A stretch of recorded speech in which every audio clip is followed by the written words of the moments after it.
ಶುರು ಮಾಡ್ಕೊಳ್ಳಿ. ಸ್ನೇಹಿತರೆ, ಸ್ವಾಗತ ಸುಸ್ವಾಗತ. ಇವತ್ತಿನ ವಿಷಯ ಬಂಗಾಳದಲ್ಲಿ ಬಿ ಜೆ ಪಿ ಗೆಲ್ತೋ ಸೋಲ್ತೋ ಅನ್ನೋದು ಸೆಕೆಂಡ್ರಿ. ಅದೇ ದೀದಿ ಸೋತರು ಅನ್ನೋದೇ ಮುಖ್ಯ ಆಗುತ್ತೆ. ಯಾಕೆಂದರೆ ಆ ಹುಡುಗಿ ಆದಂಥ ಒಂದು ಅತ್ಯಾಚಾರಗಳ ಒಳಗಾದಂಥ ಯುವತಿಗೆ ಇವರು ಒಬ್ಬರು ಮಹಿಳೆಯಾಗಿ, ಆದರೆ ಅವ್ರು ಸಪೋರ್ಟ್ ಮಾಡಿದ್ದು ಅತ್ಯಾಚಾರಿಗಳನ್ನ. ಅವರು ಬೇರೆ ಒಂದು ಧರ್ಮದ ಓಟಿನ ಓಲೈಕೆಗಾಗಿ ಅವ್ರಿಗೆ ಸಪೋರ್ಟ್ ಮಾಡಿ ಅವರಿಗೆ ನ್ಯಾಯ ಕೊಡಲಿಲ್ಲ. ಅವರ ತಾಯಿ, ಅವರ ಕುಟುಂಬ, ಜನಗಳು ಎಷ್ಟೇ ಹೋರಾಟ ಮಾಡಿದ್ರೂ ಅವರಿಗೊಂದು ನ್ಯಾಯ ಕೊಡಲಿಲ್ಲ. ಆದರೆ ಅವ್ರ ತಾಯಿ ಇವತ್ತು ಬಿ ಜೆ ಪಿಲಿ ನಿಂತು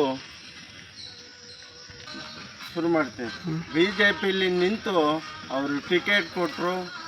ಆ ತಾಯಿ ಏನಾಗುತ್ತೋ, ಗೆದ್ದರು, ಇವತ್ತು ಗೆದ್ದಿರ್ಬೋದು, ಸೋತಿರ್ಬೋದು, ಮತ್ತೊಂದು. ಆದರೆ ಅವರೊಂದು ಹೋರಾಟ ಮಾಡಿದ್ರು ಅಂದರೆ ಬಿ ಜೆ ಪಿಯವರಿಗೆ ನಾವು ಮೆಚ್ಚಲೇಬೇಕು. ಯಾಕೆ ಅಂದರೆ ಇವತ್ತು 90 ಲಕ್ಷ ರೋಹಿಂಗಿ ಅವರು ಯಾರಿದ್ದಾರೆ, ಬಾಂಗ್ಲಾದೇಶ ಮುಸ್ಲಿಮರು ಅಕ್ರಮವಾಗಿ ಬಂದಿದ್ರು, ಅವರು ಓಟ್ ಕಟ್ ಮಾಡಿದ್ದಾರೆ.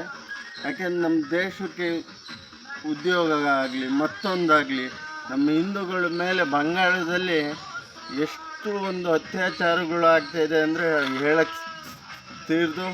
ಅಲ್ಲಿಗೆ ಚಾಣಕ್ಯರಾದಂಥ ಅಮಿತ್ ಶಾ ಅವರು ಎಂಟ್ರಿ ಕೊಟ್ಟು ಅವ್ರನ್ನ ಇವತ್ತು ಬಿ ಜೆ ಪಿಯನ್ನು ಬಂಗಾಳದಲ್ಲಿ ಕಮಲ ಅರಳಿಸಿದ್ದಾರೆ. ಯಾಕೆ ಅಂದರೆ ನಾವು ಇಲ್ಲಿದ್ದೀವಿ, ಅಲ್ಲಿ ಏನಕ್ಕೆ ಮಾತಾಡ್ತೀವಿ ಅಂದರೆ ಅವರು ಮನುಷ್ಯರಲ್ವ. ಹಿಂದೂಗಳು ಅಂದರೆ ನಾವೆಲ್ಲ ಭಾರತ ದೇಶದಲ್ಲಿ ಎಲ್ಲ ರಾಜ್ಯರು ಸೇರಿರ್ತೀವಿ.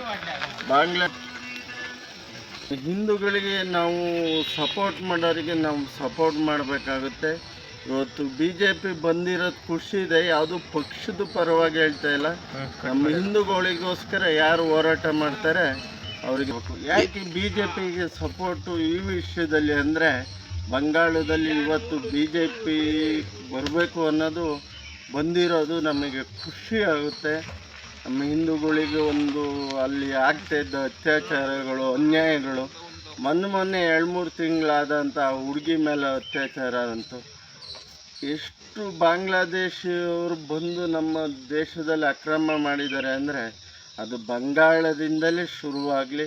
ಇನ್ನು ಮುಂದೆ ಪ್ರತಿಯೊಂದು ರಾಜ್ಯದಲ್ಲೂ ನಮ್ಮ ಹಿಂದೂಗಳಿಗೆ ಯಾವುದೇ ಸಮಸ್ಯೆ ಇಲ್ಲದಲೇ ಬಾಳಬೇಕು.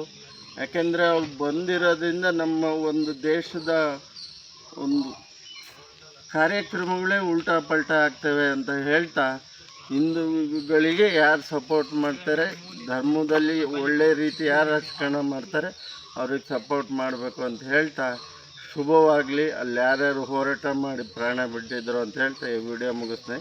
ಜೈ ಶ್ರೀರಾಮ್, ಜೈ ಜಗನ್ನಾಥ್, ಜೈ ಸಂಗೊಳ್ಳಿ ರಾಯಣ್ಣ.